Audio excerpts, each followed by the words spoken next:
اعوذ باللہ من الشیطان الرجیم بسم اللہ الرحمن الرحیم۔ محترم والدین، اساتذہ کرام اور عزیز طلباء، السلام علیکم۔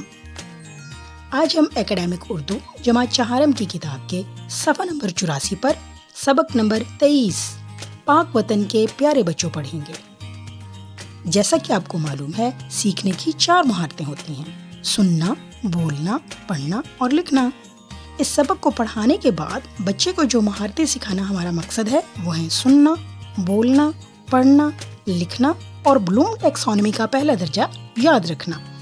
آئیں بچوں، اکیڈمک اردو جماعت چہارم کی کتاب کے صفحہ نمبر 84 پر سبق نمبر 23 پاک وطن کے پیارے بچوں پڑھتے ہیں۔ آئیں بچوں، قبل از مطالعہ پڑھتے ہیں۔ پاکستان کے ملی نغموں میں آپ کو کون سا نغمہ پسند ہے؟ دفاع پاکستان کے حوالے سے کسی نغمے کا پہلا مصرع بتائیں۔ اور بچوں، آج جو خاص الفاظ ہم اس نظم میں پڑھیں گے وہ ہیں یکجہتی، دھرتی، فخر، قصے، نغمے، راہیں۔ بچوں، کیا آپ جانتے ہیں پاکستان کے ملی نغمے لوگوں کے دلوں پر سحر طاری کر دیتے ہیں؟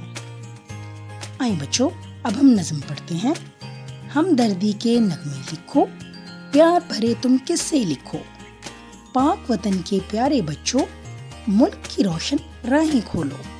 اس کی نثر ہے: پیارے بچوں، اس نظم میں شاعر کہتا ہے کہ ہم اپنے وطن کے لوگوں سے ہمدردی اور پیار کریں، اپنے وطن کو اپنی محنت کے ذریعے ترقی یافتہ بنائیں۔ اگلا شعر ہے: یکجہتی کے پھول کھلاؤ، دھرتی کو گلزار بناؤ، اس میں بچوں باغ لگاؤ، اپنے وطن کی شان بڑھاؤ۔ آئیں اس کی نثر کرتے ہیں۔ اپنے وطن کی کامیابی کے لیے ہمیں ایک دوسرے کا ساتھ دینا چاہیے، اپنی زمین کو گلزار بنائیں اور اپنے وطن کی شان و شوکت میں اضافہ کریں۔ آئیں بچوں، اگلا شعر پڑھتے ہیں۔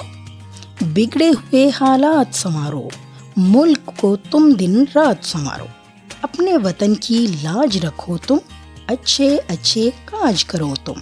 اس کی نثر پڑھتے ہیں۔ شاعر ہمیں کہتا ہے کہ بچوں اپنی محنت اور کوشش سے ملک کے بگڑے ہوئے حالات کو سنواریں اور اچھے اچھے کام سر انجام دیں۔ دنیا میں وہ کام کرو تم، روشن اپنا نام کرو تم، چمکو گے تم سورج بن کر، روشن ہوں گے تم سے گھر در۔ بچوں، شاعر کہتا ہے کہ اگر آپ محنت اور جہد و عمل کو اپنا لیں تو ایک دن سورج کی طرح روشن ہوں گے۔ اگلا شعر ہے: فخر کرے گی دنیا تم پر، بنو گے ایک دن قوم کے راہبر، کرتے رہو تم محنت بچوں، جاری رکھو تم جہد و عمل کو۔ اس کی نثر کرتے ہیں۔ اس شعر میں شاعر کہتا ہے: بچوں، آپ کی کامیابی کی وجہ سے خاندان اور ملک آپ پر فخر کرے گا، دنیا آپ پر ناز کرے گی اور آپ قوم کے رہنما اور رہبر بنیں گے۔ بچوں، یہ نظم غنی دہلوی نے لکھی ہے۔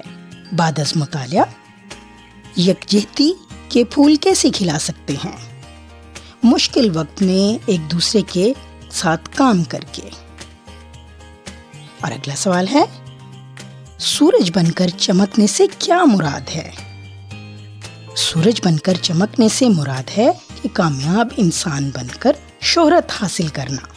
عزیز طلباء، یقیناً آپ نے اس سبق کو سن کر بہت کچھ سیکھا ہوگا۔ اگلے سبق تک کے لیے اللہ حافظ۔